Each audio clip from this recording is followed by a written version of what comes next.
This proposal is about getting everyone on the same page about how exactly ethnic studies are taught in California's public schools.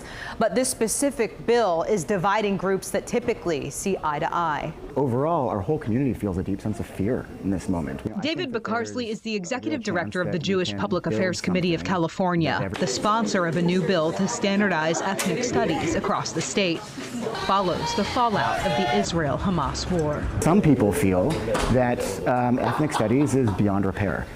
We don't subscribe to that. Right now, because there is no standard, the way that ethnic studies is being taught, or some of these issues like the relationship between Israel, Gaza, right now, do you see the curriculum as harmful?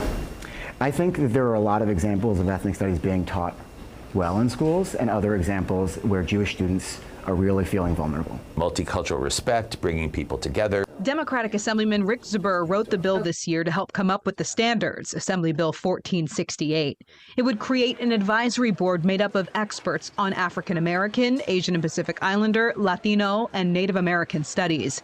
It would also include representatives of groups most targeted by hate crimes in California, which includes the Jewish community. When we have inappropriate content and things are viewed as divisive and folks are bringing in other kinds of agendas into the classroom, that's when we actually have problems. So this is about really taking a step back, doing what we should do for every core curriculum that's required in the state of California. But not everyone representing Jewish communities is on board.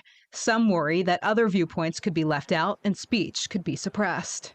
In our view, only accelerates the division, and people in the application of this course, I think, is the exact wrong message to send to California. Dylan Hosier is the co-chair of the Israeli-American Civic Action Network. What we're looking at is not an ethnic studies course that highlights the positive contributions of all Californians, which I think was the original intent of ethnic studies as it was passed back in 2016.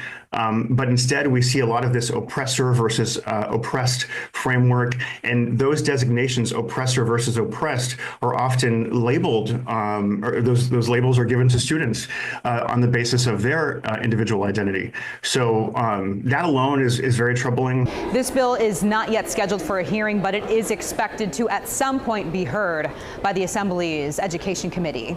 Reporting at the state capitol, Ashley Zavala, KCRA 3 News. If the bill passes, the advisory group would have until 2028 to come up with these standards. That process would include public input. Right now, under state law, by 2030, all high school students will need to complete ethnic studies courses in order to graduate.